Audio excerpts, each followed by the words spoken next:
Ang susunod na programa ay rated PG. Ito ay nangangailangan ng patnubay at gabay ng magulang para sa mga batang manonood. Laking pagtataka ni Annalyn kung bakit ipinascrub out siya ni Doc Carlos sa operating room dahil may ipapagawa pala sa kanya na special case para matest ang kakayahan niya.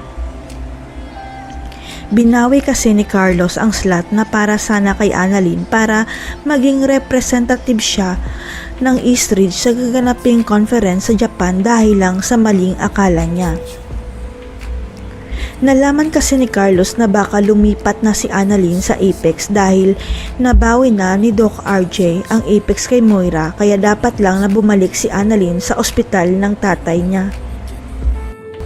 Yun pala, wala pang plano si Annalyn na lumipat sa Apex dahil tatapusin pa niya ang residency sa Eastridge kaya mali ang iniisip ni Carlos na lilipat si Annalyn sa Apex.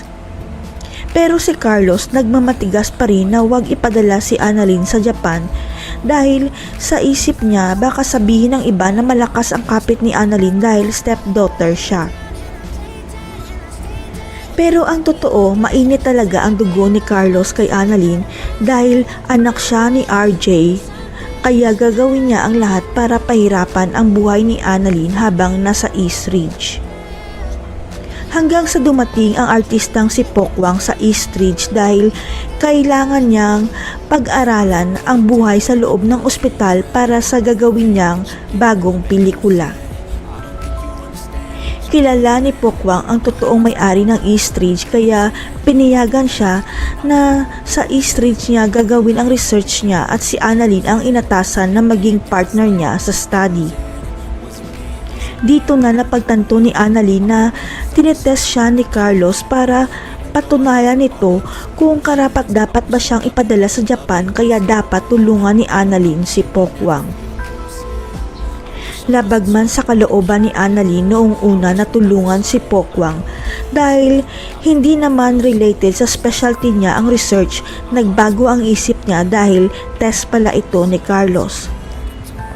Ang hindi alam ni Carlos, pakana ni Doc Kitty at may-ari ng Eastridge ang pagpunta ni Pokwang sa ospital para matulungan ng may-ari si Annalyn na makapunta sa Japan.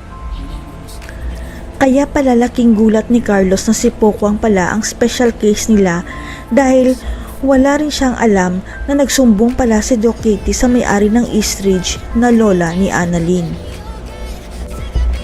Kaya naman ng lola ni Annalyn na ipadala ang apo niya sa Japan pero pinili niya na itago muna ang tunay niyang pagkatao para hindi magulat si Lynette at Annalyn. Pero mukhang mabubunyag na ang pinakatago-tagong sekreto ng may-ari ng Eastridge dahil mababanggit ni Pokwang kay Annalyn ang totoong dahilan kung bakit siya nasa Eastridge. Hindi mapigilan ni Pokwang na masabi kay Annalyn na kilala niya ang totoong may-ari ng Eastridge at hindi niya sinasadyang masabi na apo ka pala ng may-ari ng Eastridge.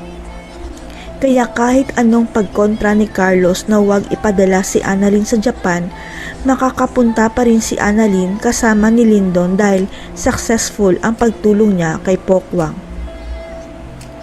Magpapakilala na kaya kay Annalyn ang totoong may-ari ng Eastridge na lola niya pala. Mag-cruise kaya ang landas ni Annalyn at Zoe sa Japan at mabibisto niya ang krimen nito? Abangan.